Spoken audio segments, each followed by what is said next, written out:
San Diego 6 News in the Morning. And for a young couple getting married, there's a lot to think about than just the big day. Coming up, joining us in studio, a relationship expert with tips on keeping a healthy marriage. The highly anticipated royal wedding takes place this Friday, and for a young couple getting married, there's a lot to think about than more than just the big day. Myra Fleischer is a family law attorney, and who better to talk about keeping a healthy marriage than a divorce attorney, right? Well, you know, I would say so. How to keep it together and what I see. Right, and you know, it's hard enough for any marriage, you know, especially one that's in the spotlight. What kind of things should they be looking out for?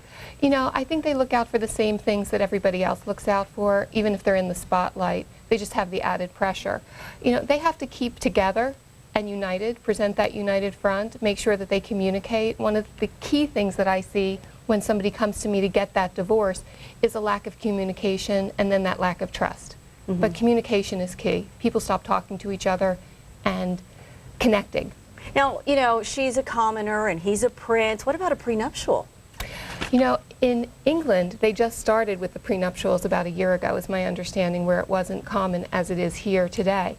There has been a lot of talk about a prenuptial agreement between the two of them. We don't know if that's happening. There have been a lot of messy divorces over there. Do you recommend that, though, with someone like their situation?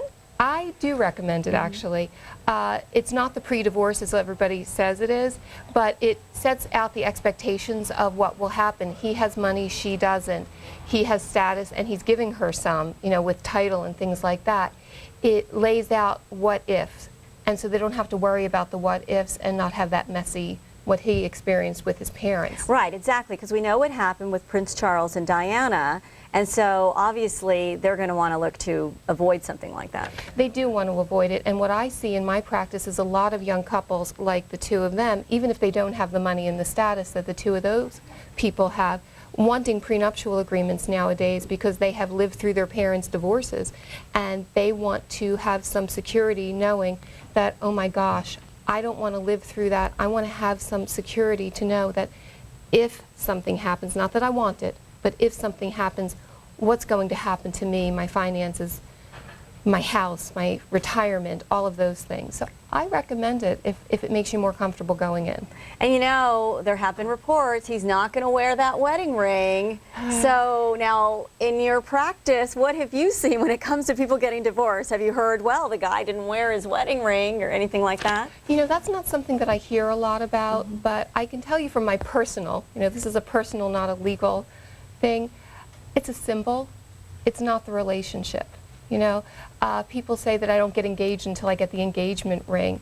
If you're committed, a piece of jewelry isn't going to make you more or less committed. And that's just my personal feeling. If they have a good relationship, they talk to each other, and they put each other first all the time, I think they'll be okay. Okay, what about the length of time that they've been dating? Because it's, what, 8 years, on and off, and we've heard all these reports. Is the length of time before you get married that you're in a relationship have anything to do with it? From my understanding and my reading, the studies it doesn't matter.